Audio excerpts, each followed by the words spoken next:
Hello students, how are you? Hopefully you will be fine in quarantine. घर पे बैठे हो, एंजॉय कर रहे हो, साथ साथ थोड़ी सी पढ़ाई भी करनी है ना? क्योंकि ये लॉकडाउन तो अब काफ़ी लंबा जाएगा, हो सकता है सितंबर या उससे भी लेट क्लासेस स्टार्ट हो, तो हमें कुछ सिलेबस तो कंप्लीट करके रखना है ना. पढ़ाई करनी बहुत ज़रूरी है. फिर एग्ज़ाम के आगे प्रेशर पड़ता है. 16 यूनिट्स हैं एक 11th में या 12th के अंदर.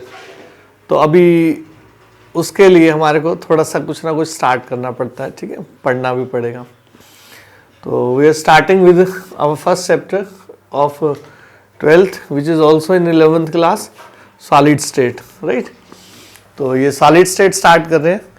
अब जितने भी आप सब्सटेंसेस अपने अराउंड देखते हो, ठीक है, जितने भी सब्सटेंसेस आप अपने अराउंड देखते हो वो सभी सॉलिड्स हैं. आपको सॉलिड्स काफ़ी सारे सब्सटेंसेस दिखते हैं. जैसे मैटर की स्टेट्स बोलें तो उसकी 3 फिजिकल स्टेट्स होती है मेन, सॉलिड, लिक्विड, गैसेस. ठीक है, तो उसके अलावा भी 2 होती हैं, plasma and super cooled solid. ठीक है, जो सुपर कूल्ड सॉलिड होता है वो स्टार्स के अंदर, स्टेलर सब्सटेंसेस के अंदर पाया जाता है. ठीक है, और प्लाज्मा भी ऐसे ही होता है. अब जो solid, liquid, gases 3 physical state आप जानते हो, तो सॉलिड को आप जानते हो उसका डेफिनेट शेप और डेफिनेट वॉल्यूम होता है. तो कोई भी सॉलिड, अपने रबड़ देखते हो आप, प्लास्टिक देखते हो, है ना, NaCl देखते हो, मेटल्स देखते हो, कॉपर देखते हो, कुछ भी, आयरन के गेट देखते हो. ठीक है, क्लोथ्स देखते हो. ठीक है, और जितने भी सॉलिड सब्सटेंसेस आप देखते हो, वो जितने भी सॉलिड सब्सटेंसेस है ना, पहले उसको हमने 2 कैटेगरीज में डिवाइड किया होता है. उसको हम बोलते हैं क्रिस्टलाइन एंड अमोर्फस सॉलिड्स. ठीक है, तो 2 उसके हमने क्लासिफिकेशन किया हुआ है. तो हम अभी उसको क्लासिफिकेशन से स्टार्ट कर रहे हैं आज पहले. ठीक है, क्लासिफिकेशन ऑफ सॉलिड्स. जो क्लासिफिकेशन ऑफ सॉलिड्स है उसको 2 ब्रॉड में डिवाइड किया गया. एक तो हमारे पास होते हैं क्रिस्टलाइन सॉलिड्स. ठीक है, क्रिस्टलाइन सॉलिड्स. और जो दूसरे स्टाइल के सॉलिड्स होते हैं वो होते हैं अमोर्फस सॉलिड्स. Amorphous solids. तो ये हमारे पास 2 क्लास हैं, एक क्रिस्टलाइन सॉलिड्स होते हैं और एक हमारे पास क्या होते हैं, अमोर्फस सॉलिड्स. अब इन दोनों में हमने डिफरेंसेस देखने हैं, क्रिस्टलाइन और अमोर्फस सॉलिड्स में, उनके अंदर क्या डिफरेंसेस है. अब क्रिस्टलाइन सॉलिड्स को अगर आप देखो, जैसे एक एग्जांपल के लिए मैं लूँ इसमें NaCl क्रिस्टल. इसको नाम से हम ऐसे क्रिस्टल रीड करते हैं, जैसे एक NaCl. ठीक है, अब NaCl क्रिस्टल को देखो तो वो इस तरह से कुछ अपीयर होगा आपको, Na+ लाइक दिस वन. ठीक है, ये हम एक NaCl क्रिस्टल को प्रेजेंट कर रहे हैं. इसके अंदर सोडियम आयंस होते हैं और साथ साथ इसमें क्लोराइड आयंस होते हैं. इस तरह से alternate sodium and chloride ions होते हैं. इसका एक 3D लैटिस बना होता है. अभी तो इसको हम 2D में रिप्रेजेंट कर रहे हैं. जैसे ये हमारा एक NaCl का क्रिस्टल है.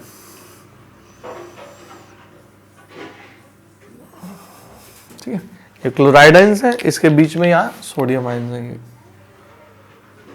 Alternate sodium and chloride ions.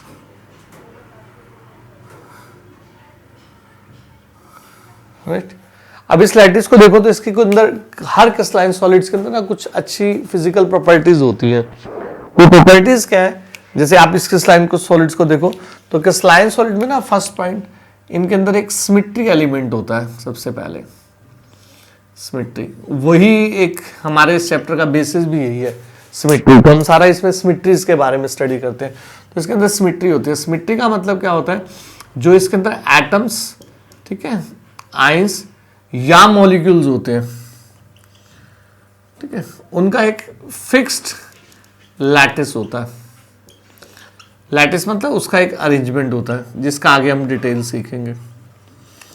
तो इनके एटम, आयंस, मॉलिक्यूल का एक फिक्स लैटिस होता है, एक फिक्स अरेंजमेंट होता है पार्टिकल्स का. ठीक है, जैसे अब आप इसमें देखो तो यहाँ पर सोडियम और क्लोराइड अल्टरनेट है, एक पैटर्न के अंदर है. तो दे हैव पैटर्न, इनके अंदर पैटर्न्स होते हैं. ठीक है, फिर जैसे अगर आप अमोर्फस सॉलिड्स को देखो तो अमोर्फस सॉलिड के फर्स्ट अगर हम एग्जांपल की बात करें तो इसमें इस तरह के एग्जांपल आ जाते हैं, रबड़, प्लास्टिक. ठीक है, रबड़, प्लास्टिक, ग्लास. ठीक है, टार, वैक्स, पॉलीमर्स. पॉलीमर्स, ठीक है, एंड डॉट डॉट डॉट इस तरह के सब्सटेंसेस, ठीक है। आपका जो सैंड होता है, ठीक है, जो सैंड होता है वो भी एक अमोर्फस टाइप का होता है, उसका भी आगे हम डिटेल करेंगे। और उसमें पार्टिकल्स देखें ना तो इस तरह से कुछ इस तरह से अरेंज होते हैं, S I O, S I O, S I, ठीक है, ओ एस आई, ये एक रैंडम होते हैं, इसमें कोई फिक्स पोजीशन नहीं होती पार्टिकल्स का, किधर भी एटम आयन मॉलिक्यूल मूव कर सकते हैं, कहीं भी वो प्रेजेंट हो सकते हैं, ठीक है। तो सबसे पहले जो इसका फर्स्ट पॉइंट अपीयर होता है वो ये होता है कि इनके अंदर रैंडम अरेंजमेंट ऑफ पार्टिकल्स होता है, रैंडम अरेंजमेंट ऑफ पार्टिकल्स।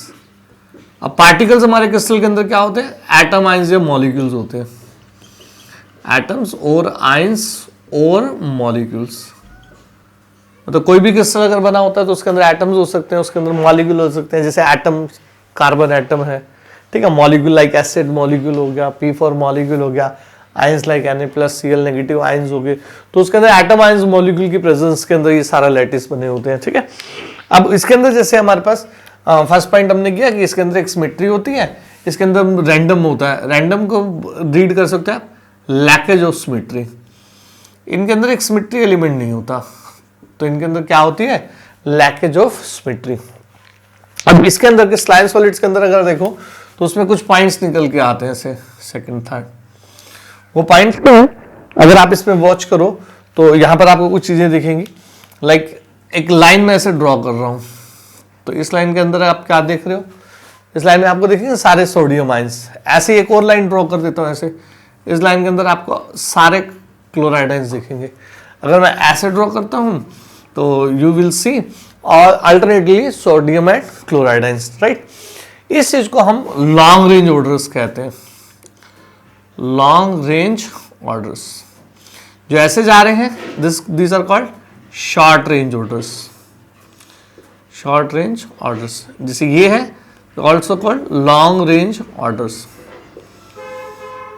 तो अभी क्या होता है, इनके अंदर हमारे पास जो क्रिस्टलाइन सॉलिड्स होते हैं इनके अंदर long range orders of particles होते हैं, मतलब एटम आयंस या मॉलिक्यूल्स, उनके लॉन्ग रेंज होते हैं एंड शॉर्ट रेंजेस भी होते हैं साथ में। तो इनके अंदर लॉन्ग रेंजेस भी हैं और क्या है, शॉर्ट रेंजेस भी। लेकिन अगर यहां पर हम इसको डिफरेंट डायरेक्शन में से देखें तो इनके अंदर कोई भी पैटर्न्स नहीं होते, पैटर्न्स नहीं होते, तो इनको हम कहते हैं, जो सेकंड पॉइंट इनके अंदर आ जाता है वो आ जाता है short ranges orders, short range orders of atoms ions या मॉलिक्यूल्स। तो हमारे पास जो अमॉर्फस सॉलिड्स है वो short range orders of atom ions molecule carry करता है। इसके अंदर लॉन्ग भी है, शॉर्ट भी है, उसमें सिर्फ शॉर्ट रेंज है। अब इसके अंदर एक थर्ड कैरेक्टरिस्टिक आती है जो काफी इंपॉर्टेंट एक डेफिनेशन बन जाती है, इसको एनाइसोट्रॉपी इफेक्ट कहते हैं, एनाइसोट्रॉपी। जबकि कंट्रास्ट में इसके अंदर वही थर्ड पॉइंट यहां पर आइसोट्रॉपिक इफेक्ट दिखाता है। आइसोट्रॉपिक, जो अमॉर्फस होते हैं वो आइसोट्रॉपिक नेचर दिखाते हैं या एनाइसोट्रॉपिक दिखाते हैं। उसका मतलब क्या, वो भी आपको यहीं पर दिख जाएगा। अगर आप इसको डिफरेंट डायरेक्शंस के अंदर स्टडी करो तो you will be seeing the different type of ions in the directions, ठीक है। तो इनका जो क्रिस्टलाइन सॉलिड्स का है अलग अलग बिहेवियर आता है अलग अलग डायरेक्शन से। ये रैंडम होते हैं, हर डायरेक्शन में सिमिलर होते हैं, ठीक है। तो इनको तो बोलते हैं similar in all the direction, similar physical characteristics ये शो करते हैं, ठीक है, या सिमिलर बिहेवियर आप कह सकते हो, बिहेवियर है इनका, ठीक है, in all the directions, all the directions. जबकि आप इनको स्टडी करोगे एनाइसोट्रॉपी, इनके अंदर स्टडी करें तो दे शो डिफरेंट फिजिकल बिहेवियर या डिफरेंट फिजिकल कैरेक्टरिस्टिक और behaviour along different directions, along different directions। Physical में हमारे कैरेक्टरिस्टिक आ जाते हैं मेल्टिंग पॉइंट, बॉइलिंग पॉइंट, है ना, इस तरह के। तो इनकी जो डिफरेंट डायरेक्शंस है वो अलग अलग बिहेव करते हैं, वहां पर सेम बिहेव करते हैं। फिर फोर्थ, इनको अगर इनकी कटिंग की जाए, कट किया जाए, कटिंग, ठीक है, इनको बोलते हैं शार्प क्लीवेज। ये हमें एक शार्प क्लीवेज देते हैं। किसी भी क्रिस्टलाइन सॉलिड को अगर आप काटो तो आपको ऐसे कट करके देगा, लाइक दिस वे। इसको बोलते हैं smooth cleavage, got it, sharp cleavage. जबकि इसको सेम यहां पर कटिंग हम करें, they give the random cleavage, random cleavage. वो रैंडम क्लीवेज कैसे, वो इस तरह से दिखाएगा आपको। जैसे कभी आप ग्लास को देखो तो उसके कॉर्नर जो होते हैं वो आपको हाथ में लगते हैं, तो क्योंकि वो रैंडम क्लीवेज देता है, क्योंकि वो अमॉर्फस सॉलिड है। प्लास्टिक को कभी काटो तो उसकी स्मूथ क्लीवेज नहीं होती, तो इनमें तो शार्प या स्मूथ क्लीवेज होती है, उनमें रैंडम क्लीवेज होती है, ठीक है। तो इसीलिए वो हमारे हाथ पे लगते हैं। तो ये हमारे रैंडम क्लीवेज दिखाते हैं। फिर जैसे इसमें फिफ्थ पॉइंट, क्रिस्टलाइन सॉलिड्स के अंदर इनका फिक्स्ड मेल्टिंग पॉइंट, ठीक है, बॉइलिंग पॉइंट, ठीक है, रिफ्रैक्टिव इंडेक्स, ऐसे ये फिजिकल प्रॉपर्टीज है इनकी, ठीक है। Fix melting point, boiling point, फिर इसको रीड करते हैं एंथैल्पी ऑफ एटोमाइजेशन, एटोमाइजेशन या इसको सब्लिमेशन भी कह सकते हो, ठीक है। इस तरह से और भी जितनी भी इनकी फिजिकल प्रॉपर्टीज है, इनकी वैल्यूज फिक्स्ड होती हैं। तो they are the fixed melting point, boiling point, refractive index, enthalpy of atomisation. Enthalpy of atomisation is a very important word for the solid states, ठीक है। तो वहां पर एंथैल्पी ऑफ एटोमाइजेशन का क्या मतलब होता है, एक मोल सॉलिड को आपने ले लिया, ठीक है, उसको आपने हीट किया, ठीक है, उसको कंप्लीटली आपने एटम्स की फॉर्म में कन्वर्ट कर दिया, तो जो भी इसके लिए एनर्जी रिक्वायर्ड है that is called as enthalpy of atomisation. तो इनकी वैल्यू फिक्स्ड होती है। जबकि आप इनको करो, जैसे मेल्ट करें या बॉयल करें, हम इसको मेल्ट और बॉयल, ठीक है, तो they do not have fixed melting and point, they do not have fixed melting point oblique boiling point. तो इनका फिक्स मेल्टिंग बॉइलिंग पॉइंट नहीं होता, या इनका फिक्स एंथैल्पी ऑफ एटोमाइजेशन नहीं होता, ठीक है। कभी भी आप इनको देखो क्रिस्टलाइन सॉलिड्स, अमॉर्फस सॉलिड्स को, तो they melt over a range of temperature, over a range of temperature. जैसे कभी आपने प्लास्टिक को अगर मेल्ट करते हुए देखा हो तो वो रेगुलर मेल्ट नहीं होता, एक फिक्स मेल्टिंग पॉइंट नहीं होता उसका, वो धीरे धीरे मेल्ट होता रहता है, लाइक रबड़ भी धीरे धीरे मेल्ट होता रहता है, ठीक है। तो 6 पॉइंट ऐसे निकल के आता है इनका, इनके अंदर जब इनको फिजिकली आप देखो, ठीक है। बाकी इसके जैसे एग्जाम्पल्स भी हैं, तो एग्जाम्पल्स आपके 6 आ जाते हैं। तो इसके एग्जाम्पल अगर डिटेल में देखो तो वो इस तरह से हैं। इसके फर्दर ना हमारे पास टाइप ऑफ क्रिस्टल्स बन जाते हैं, जैसे मेटालिक हो गए, आयरन, कॉपर, इस तरह के, ठीक है। फिर इसमें मॉलिकुलर क्रिस्टल्स होते हैं, मॉलिकुलर, जैसे आपके एसेट हो गए या P4 हो गए, ठीक है। फिर आपके आयनिक क्रिस्टल हो गए, ऐसे आयनिक में जैसे NaCl हो गया, ठीक है। फिर आपके कोवलेंट क्रिस्टल इसके अंदर आ जाते हैं, जैसे आपके डायमंड हो गया या सिलिकॉन का क्रिस्टल हो गया, ऐसे जो कार्बन से बने होते हैं। तो ये हमारे पास इसमें क्रिस्टलाइन सॉलिड्स के अंदर आते हैं। जबकि जो 6 पॉइंट यहाँ पर आप देख सकते हो, जो रबड़, प्लास्टिक, ग्लास है और टार, वैक्स, पॉलीमर्स है, सैंड वगैरह है, ये सारे हमारे अमॉर्फस सॉलिड्स के अंदर आते हैं, ठीक है। तो ये हमारे क्रिस्टलाइन सॉलिड्स होते हैं, इस तरह से हमारे अमॉर्फस होते हैं। इसका सारा का मतलब सिमेट्री से रिलेशन होता है, ठीक है।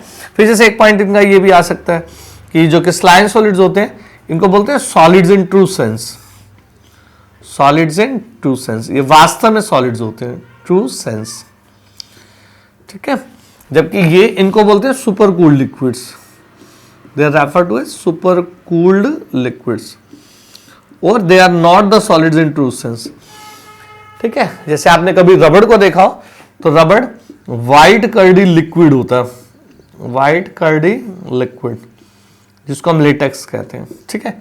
तो वो हमारे पास नेचर के अंदर ओरिजिनल लिक्विड की फॉर्म में, उसको सॉलिडिफाई किया गया, तो उसको बोलते हैं super cooled liquids.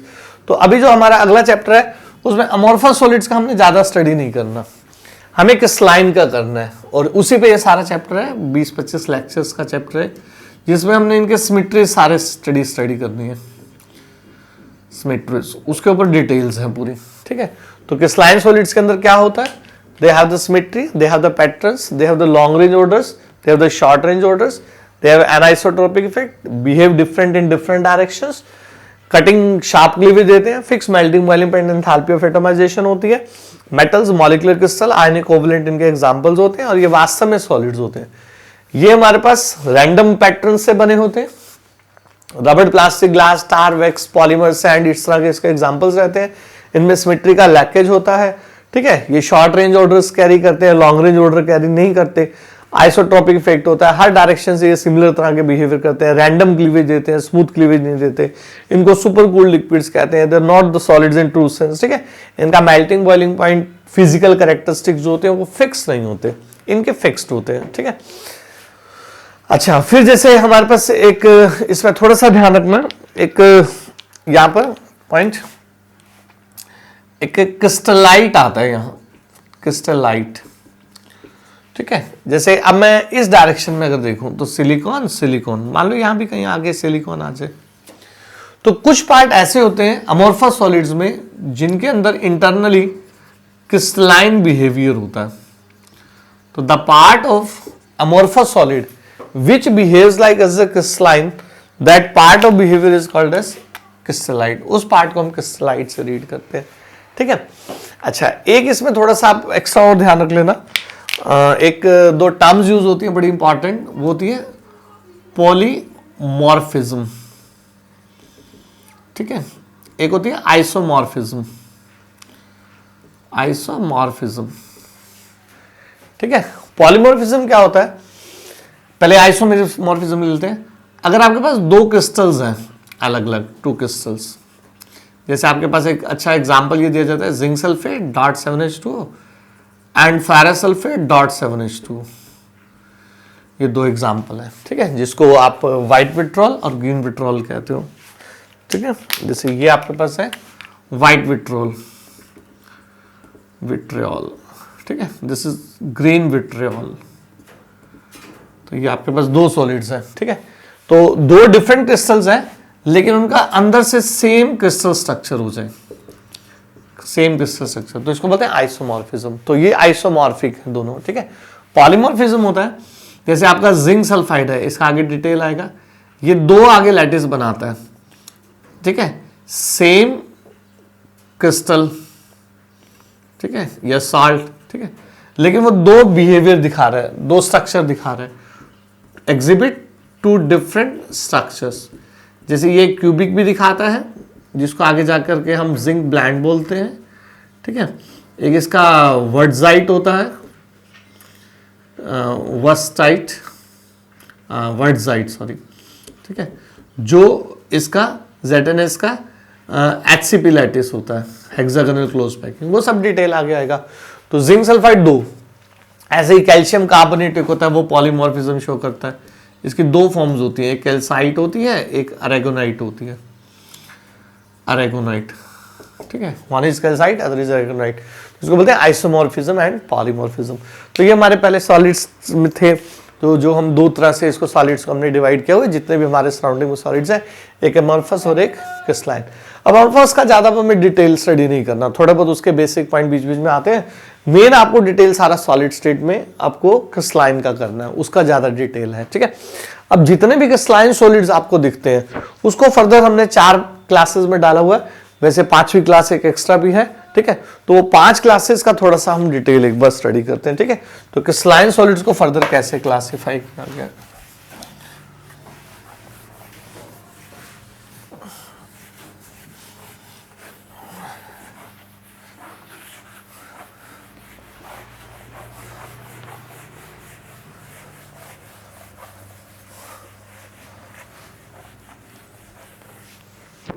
Now we have the classification of crystalline solids. Crystalline solids, ठीक है, उसका क्लासिफिकेशन ले रहे हैं, क्लासिफिकेशन, ठीक है। जैसे इसको फर्दर 2 कंट्रास्ट में हम पढ़ सकते हैं, वो एग्जाम्पलर भी वैसे ही ज्यादा आता है उसमें, ठीक है, इस तरह से हम पढ़ लेते हैं उसको कंट्रास्ट में, ठीक है। एक तो हमारे पास होते हैं आयनिक क्रिस्टल, आयनिक क्रिस्टल्स, आयनिक क्रिस्टलाइन सॉलिड, ठीक है। फिर दूसरे होते हैं हमारे पास, सेकंड यहाँ ले लेते हैं, आयनिक क्रिस्टल वर्सेस, ये ऐसे कर लेंगे। फिर यहाँ थर्ड फोर्थ ले लेते हैं ऐसे, ठीक है। सेकेंडली लाइक मेटालिक क्रिस्टल, बहुत इंपॉर्टेंट हेडिंग है, ऑब्जेक्टिव में काफ़ी डिटेल में आता है, इसको कॉम्पिटिटिवली इंपॉर्टेंट होता है। उसमें इसके जो एग्जाम्पल्स हैं वो कॉम्पिटिटिवली इंपॉर्टेंट होते हैं, एग्जाम्पल्स वो कॉम्पिटिटिव एग्जाम्स के लिए आपको तैयार रखने हैं, ठीक है। अच्छे अच्छे एग्जाम्पल्स भी आते हैं उसमें। मैंने एक वीडियो लेक्चर के अंदर इसके सारा एग्जाम्पल्स का 50 एग्जाम्पल्स का एक कलेक्शन कर रखा है, जिसमें आपको बता रखे कैसे कैसे ये क्लासिफाइड होते हैं, ठीक है। तो एक आते हैं फिर मॉलिक्यूलर क्रिस्टल्स, और एक आते हैं covalently bonded crystals, covalently bonded crystals. तो ये 4 सेक्शन के अंदर डिवाइडेड है। फिर मॉलिक्यूलर की भी फिर सब हेडिंग्स होते हैं। तो आपके पास 4 टाइप के क्रिस्टलाइन सॉलिड्स होते हैं, आयनिक, कोवलेंट, मॉलिक्यूलर, मेटालिक, ठीक है। अब आयनिक क्रिस्टल को अगर आप देखो तो आयनिक क्रिस्टल कोई भी ले हम, जैसे कैल्शियम क्लोराइड या कुछ भी ले लेते हो, मान लो कैल्शियम क्लोराइड ले लिया या कैल्शियम कार्बोनेट लिया, तो इसमें कैल्शियम आयन है और साथ में कार्बोनेट आयन है, राइट। अब इन आयंस के बीच में हमारे पास फोर्सेज ऑफ इंटरेक्शन, किसी भी क्रिस्टल को इनको स्टडी करना मेन उसके अंदर होता है फोर्सेज ऑफ इंटरेक्शंस, उसके अंदर इंटरेक्शनल फोर्सेज कैसे हैं, ठीक है, और उसके अंदर क्या चीजें हैं। जैसे इसके अगर हम आयनिक क्रिस्टल्स की बात करें तो पहले तो इसके कॉन्स्टिट्यूएंट्स क्या हैं, जो इसके कॉन्स्टिट्यूएंट्स हैं वो आयंस हैं। जैसे हमने पिछले में टॉपिक में बात की, हमारे किसी भी क्रिस्टल के सॉलिड स्टेट के क्रिस्टलाइंस के अंदर एटम्स होते हैं, आयंस होते हैं या मॉलिक्यूल्स होते हैं। तो पहले तो हमें ये देखना होता है उसमें क्या चीज है। जैसे इसके अंदर हमारे पास आयंस है, ठीक है। जैसे मॉलिक्यूल में देखते हैं तो इसके अंदर कॉन्स्टिट्यूएंट जो होते हैं हमारे मॉलिक्यूल्स होते हैं, ठीक है। कोवलेंट में देखें तो एटम्स होते हैं, मेटल में देखें तो एटम्स होते हैं। तो मेटल्स में और कोवलेंटली बॉन्डेड क्रिस्टल के अंदर एटम्स प्रेजेंट होते हैं, मॉलिक्यूलर में मॉलिक्यूल प्रेजेंट होते हैं, आयनिक क्रिस्टल्स के अंदर जो हमारे पास प्रेजेंट होते हैं वो आयंस होते हैं।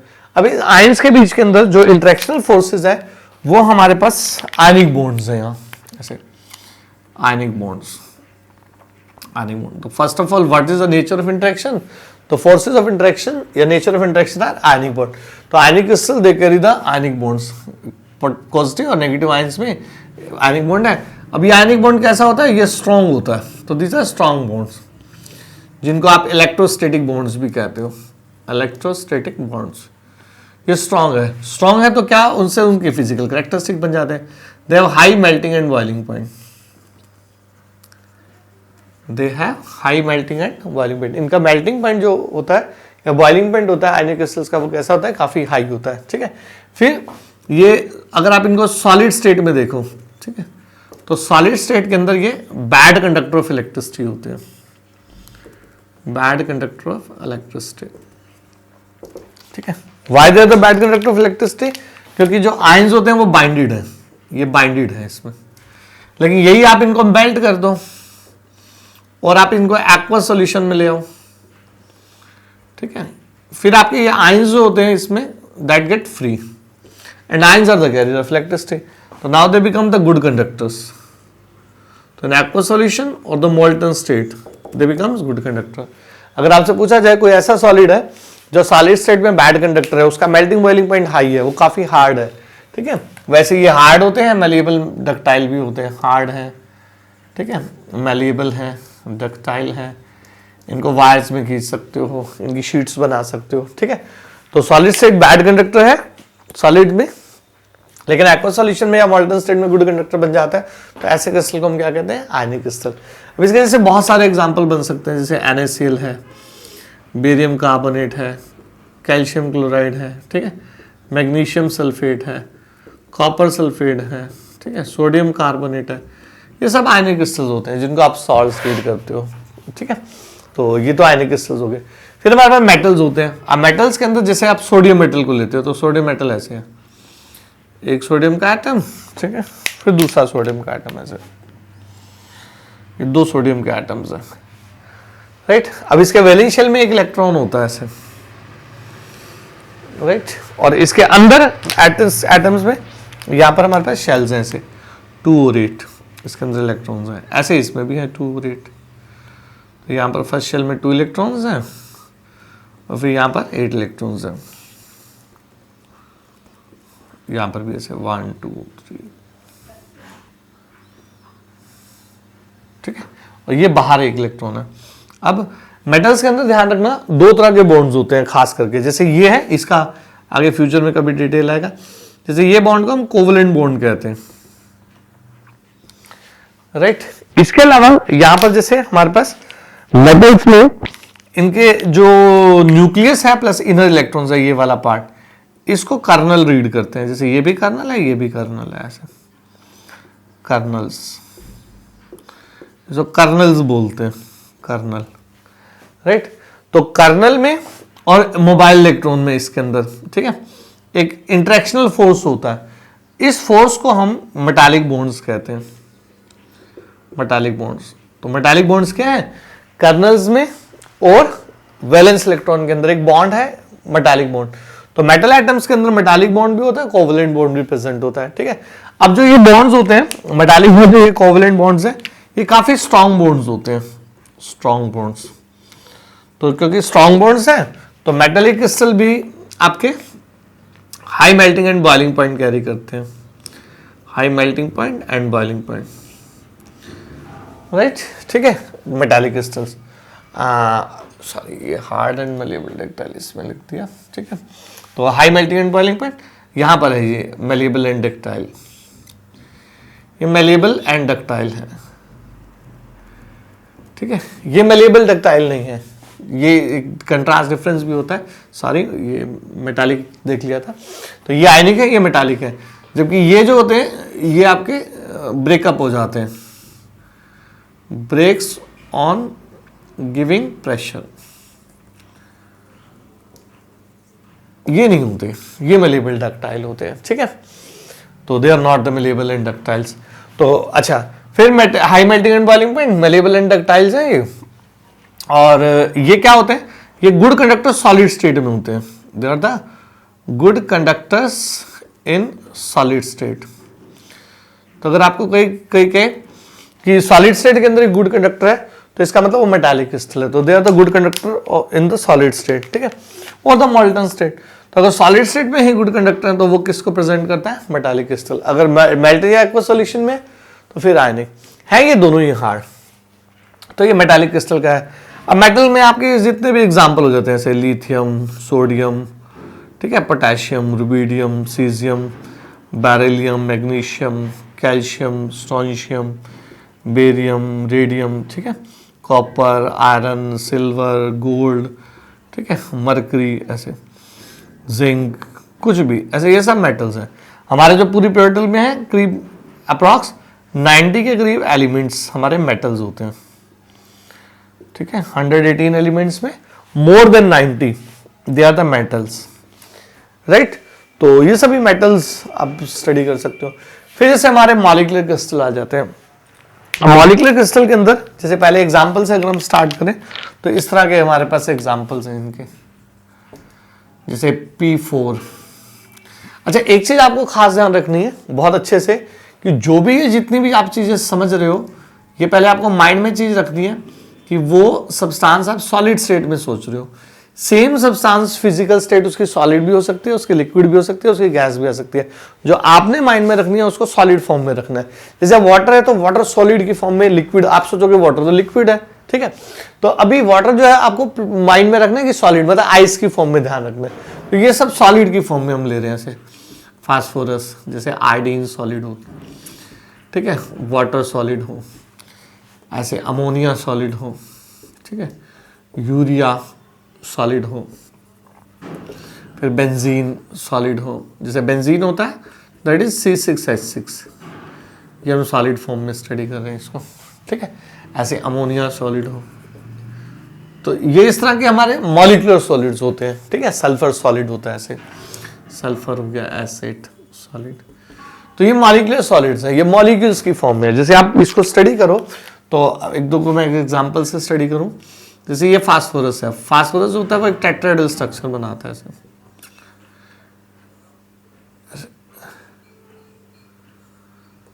राइट। फिर ऐसे